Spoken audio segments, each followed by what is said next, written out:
Clac, clac, clac, bonjour à tous, j'espère que vous allez excellemment bien et aujourd'hui on se retrouve pour parler de voile de clac, clac, clac bien entendu. Référence à Jean Le Cam, avant chacune de ces vidéos, on va faire le résumé de cette 4e semaine du Vendée Globe, semaine qui a été très très chargée, il s'est passé pas mal de choses. Un sauvetage, des problèmes techniques, des problèmes de foil, des abandons. Enfin voilà, il y a eu encore et puis la rentrée dans le sud. On va déjà se rappeler ce qui s'était passé dans cette 3e semaine avec le passage de l'équateur pour les derniers concurrents, l'anticyclone de Sainte-Hélène qui a posé pas mal de problèmes à beaucoup des skippers qui ont dû se creuser la tête pendant de très longues heures pour savoir comment ils allaient passer cet anticyclone. Deux concurrents, Louis Burton et Samantha Davis, qui avaient pris plus au sud que leurs camarades, ce qui a plutôt bien marché. Et on va le voir surtout pour Louis Burton. Samantha Davis aussi, ça marchait bien jusqu'au moment où elle a eu un petit problème technique. On en reparlera un peu plus tard dans la vidéo. Ça n'a pas été facile depuis le début de la course. On a perdu Alex Thompson, alors qui a eu un problème de safran. Donc ça, voilà, c'était les problèmes de cette 3e semaine. On voyait quand même qu'il était moins performant. Donc il a dû abandonner une nouvelle fois sur le Vendée Globe, il n'a jamais vraiment été en réussite. Semaine 4, qu'est-ce qui s'est passé dans cette semaine 4 ? C'était l'entrée dans les mers du Sud pour beaucoup de concurrents dans ces 40e rugissants avec les albatros, mais également des conditions de mer qui sont souvent très difficiles. Les 40e rugissants, on dit souvent dans la voile qu'on n'est pas un vrai skipper tant qu'on n'a pas fait les 40e rugissants tant qu'on n'est pas allé dans les mers du Sud. C'est un peu comme un cycliste qui n'aurait pas fait le Tour de France ou un pilote de sport mécanique qui ne fait pas de la Formule 1. Voilà, ça manque dans un palmarès, on va dire, ça manque dans un CV quand vous n'avez pas réalisé, on va dire, ces petits rites de passage dans chacune des disciplines. Eh bien là, c'est le cas pour les skippers. Tant que vous n'avez pas fait les 40e rugissants et les mers du Sud, vous n'êtes pas vraiment un véritable skipper de compétition. C'est un endroit assez hostile, il fait froid. On est passé en 2 jours quasiment de 35 degrés à 3 degrés. Donc c'est très compliqué. Les bateaux n'ont pas de chauffage, donc c'est-à-dire qu'il faut mettre des couches en dessous de son ciré.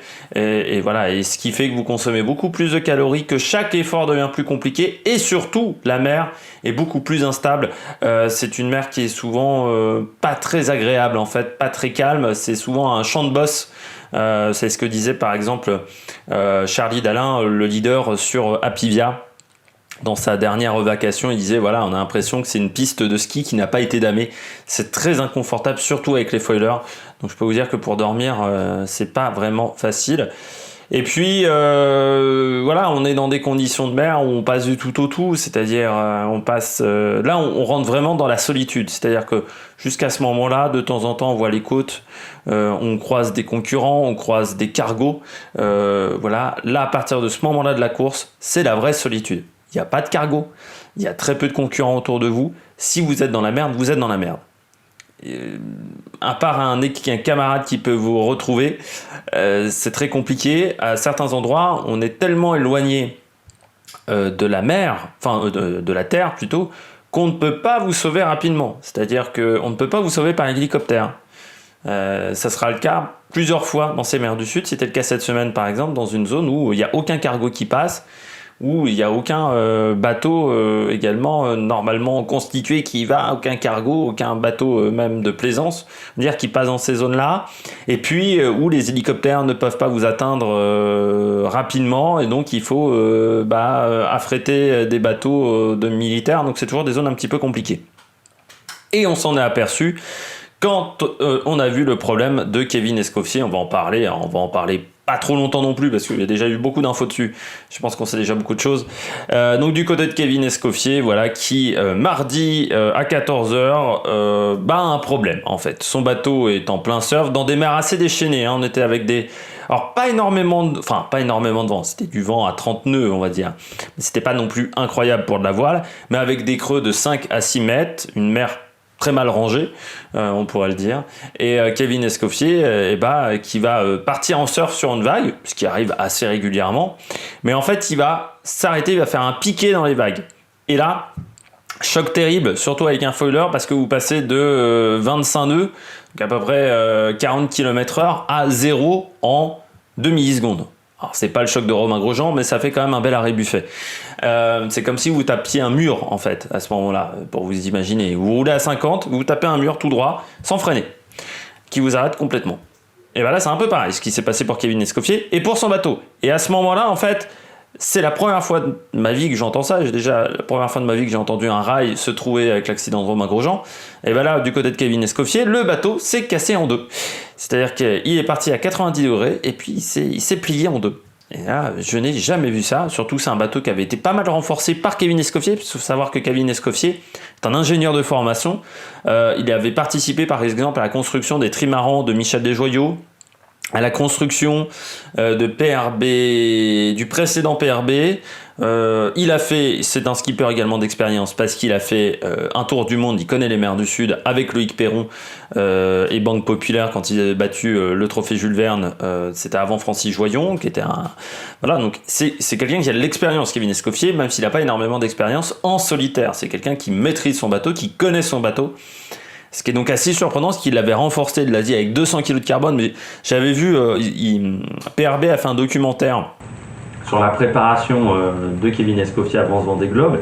Et tu le vois, il change des portions du bateau pour renforcer le bateau, quitte à ce que ça le ralentisse dans certaines manœuvres, pour ranger les voiles par exemple.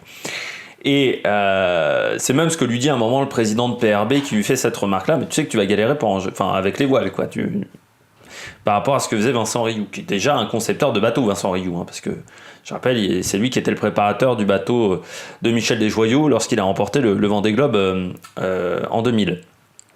Donc là, on est quand même, Kevin Escoffier, on est totalement surpris, le bateau qui pète en deux. À ce moment-là, il a quand même le temps d'envoyer un SMS, un WhatsApp, même pas un SMS, un WhatsApp, où il indique, on va dire, la situation mais très succinctement.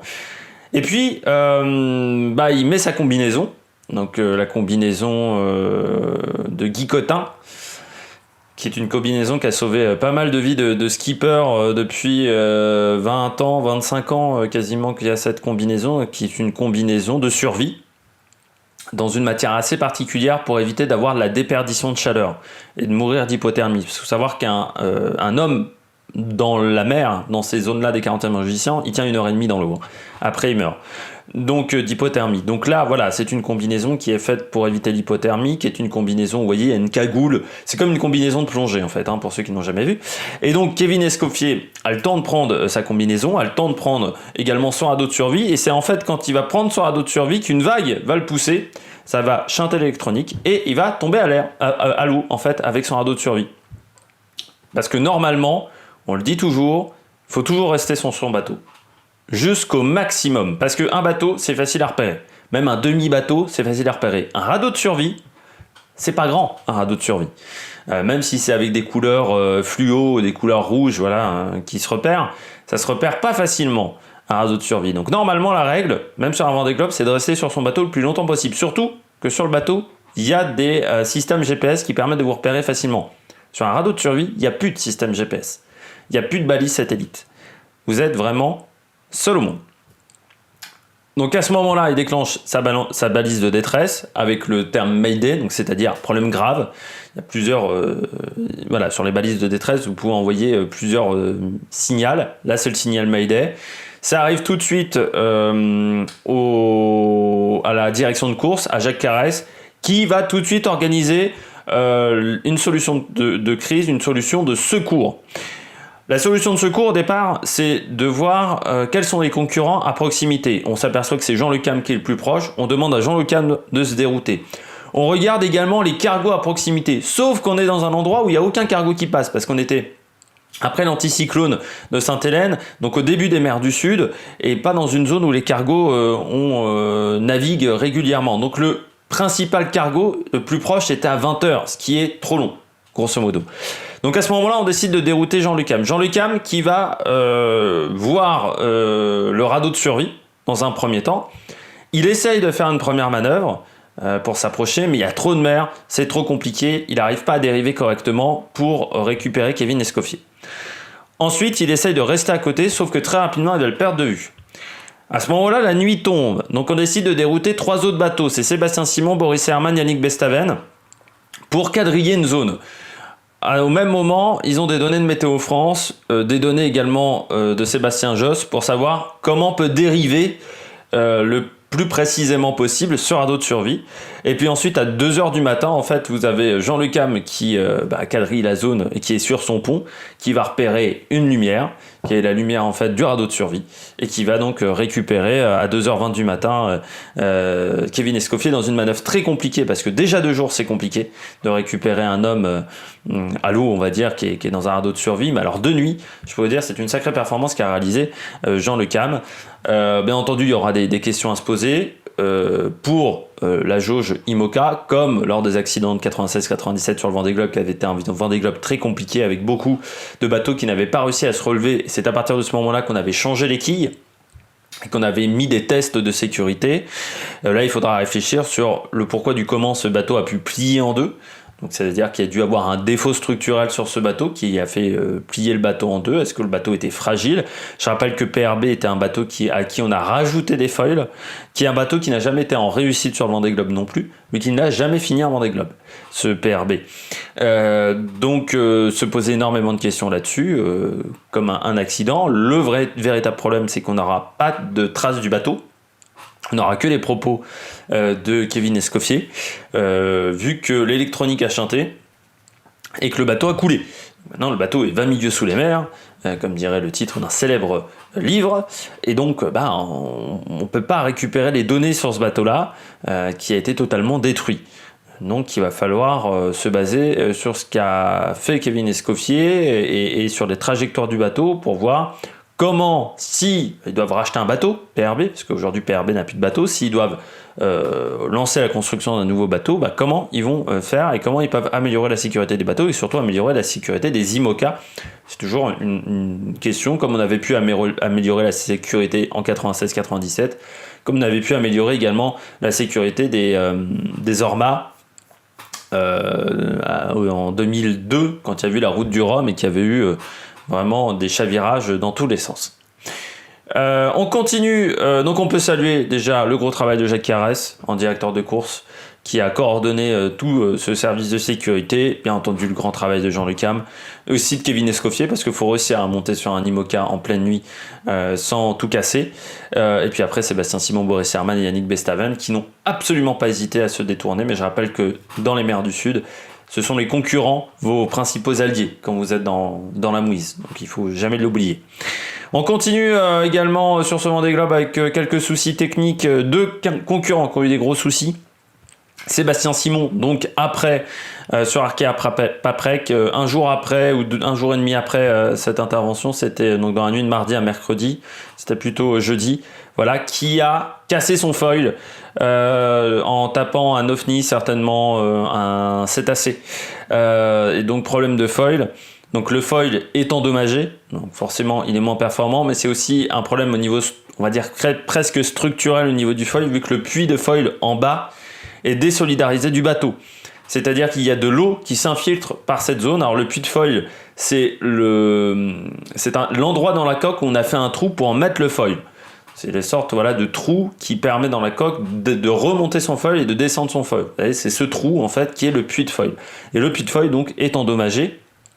Il a déjà une procédure pour réparer. Le problème, c'est qu'il faut qu'il aille dans des mers plus calmes. Donc, il faut qu'il rejoigne l'anticyclone le plus proche. Donc, il fait du nord pour le moment. Sébastien Simon, il pourrait, je pense, réparer si la situation se calme, peut-être à partir de demain. Vraiment pour des conditions beaucoup plus faciles. Mais il passe un mauvais moment parce que, comme on dit toujours, les emmerdes n'arrivent jamais seules. Et après son problème de foil, il y a une cloison de son bateau qui a cassé. Donc il faut qu'il refasse également une cloison. Et puis bien entendu, il y a également le palonnier de safran qui a cassé. Alors le palonnier de safran, c'est on va dire une pièce qui permet de faire tourner le safran. Vous avez la barre, et bien c'est après la barre. C'est-à-dire que c'est entre la barre et le safran, pour expliquer. C'est ce qui permet de diriger le safran.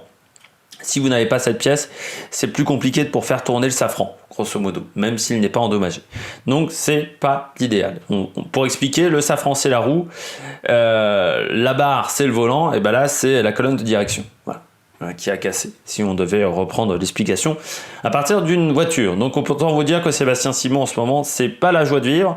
Je rappelle également que Sébastien Simon, si vous likez sa page Twitter ou sa page Facebook, eh bien vous donnez 1 euro à la SNSM, les sauveteurs en mer. Donc c'est vraiment une bonne idée également à faire. On continue avec Samantha Davis, Initiative Cœur. Là aussi, il y a un projet humanitaire derrière avec mécénat chirurgie cardiaque. Bien, elle aussi a tapé un ovni. Elle n'a pas tapé un ovni au niveau du foil, mais au niveau de la quille.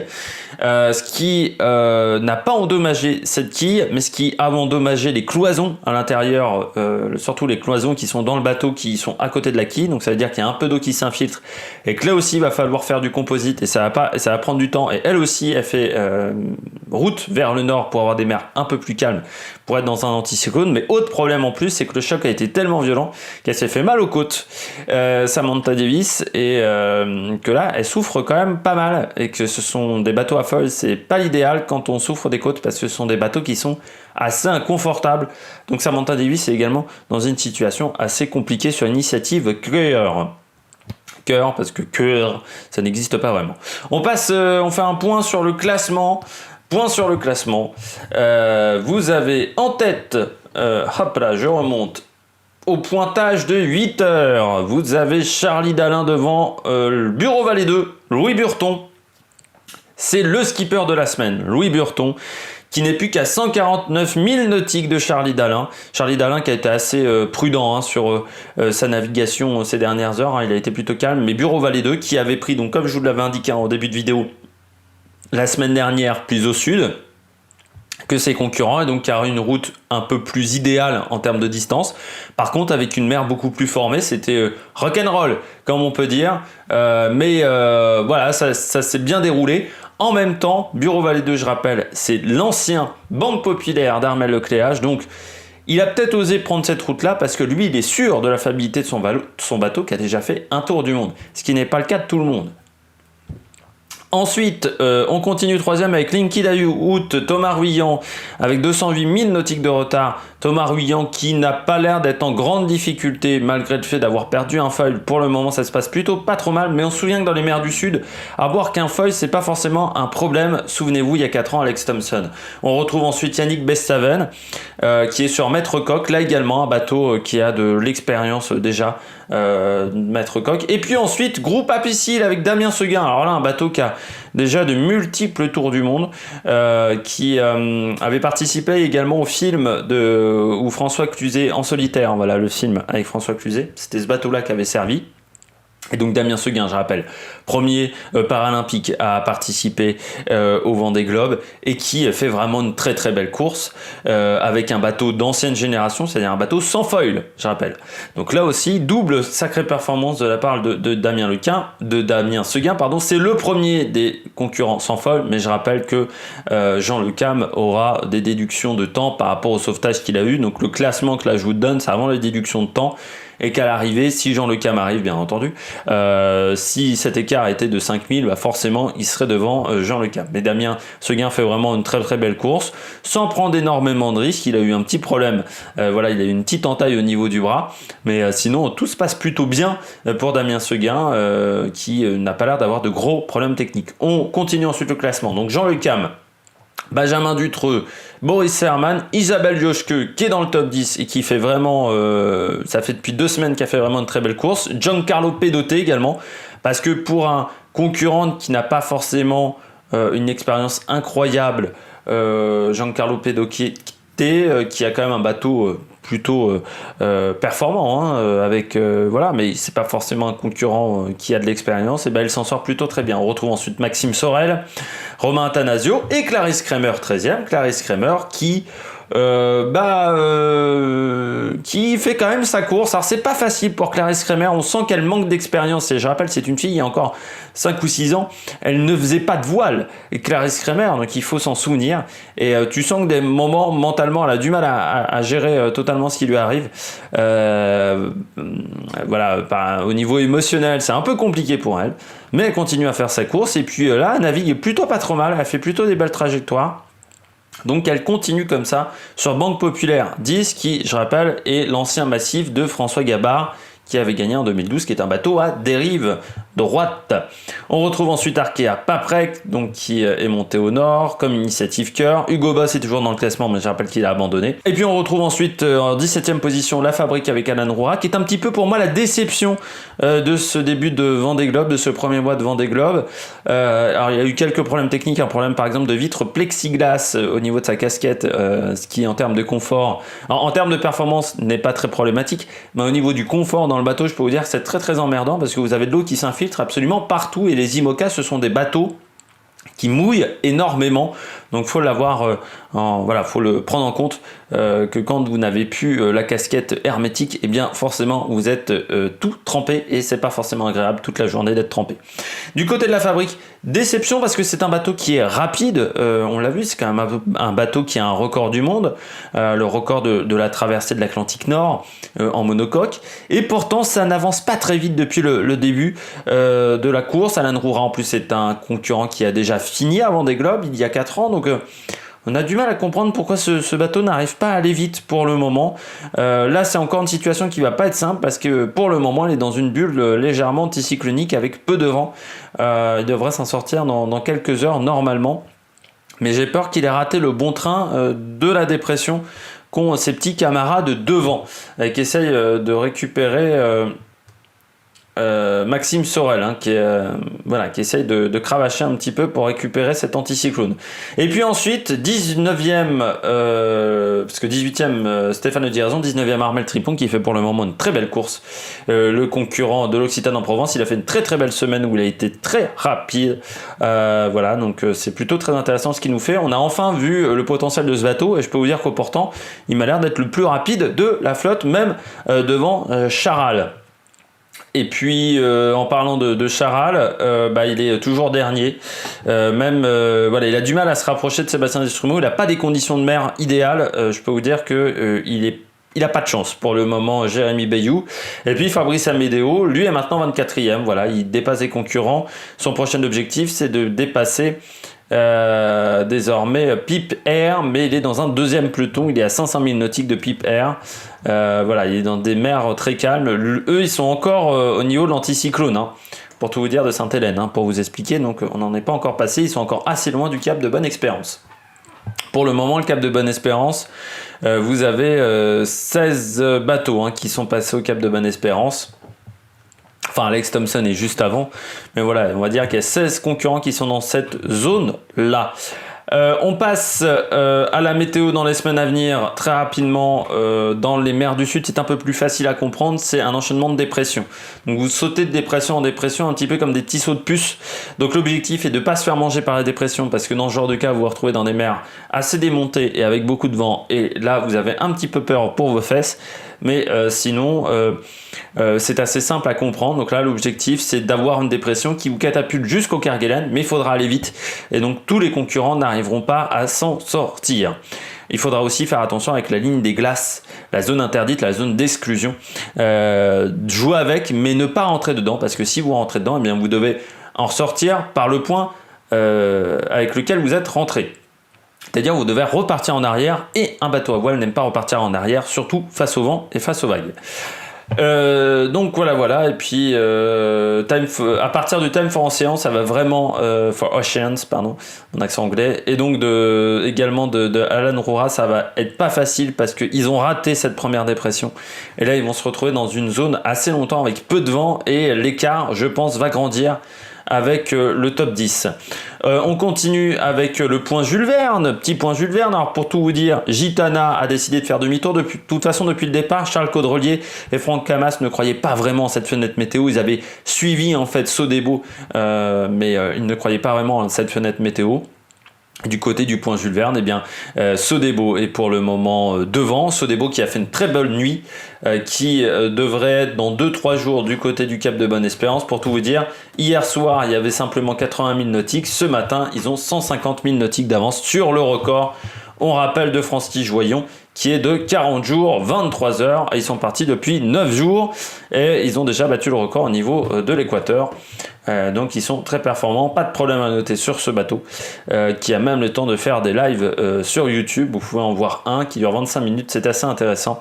Je rappelle la composition du bateau avec Thomas Coville, François Duguay, Sam Goodchild, Corentin Auro, François Morvan, Thomas Rouxel, Mathieu Vandamme et Martin Kéruzoré, voilà, qui était déjà avec eux lors de la Brest Atlantique. C'était lui le médiaman de ce bateau. Et ben voilà, je crois qu'on a fait un bon point sur la voile en 25 minutes. J'espère que vous avez aimé cette vidéo. J'espère que vous allez vous abonner à la chaîne également, c'est très important. N'hésitez pas à mettre la petite cloche, comme ça vous êtes au courant des dernières vidéos qui sortent sur la chaîne. C'est un petit côté pratique. N'hésitez pas également à réagir dans les commentaires si vous êtes d'accord, pas d'accord avec moi, si vous voulez que je parle de d'autres concurrents. Et puis surtout, on se retrouve pour de nouvelles aventures sur la Melec Production. Ciao, ciao!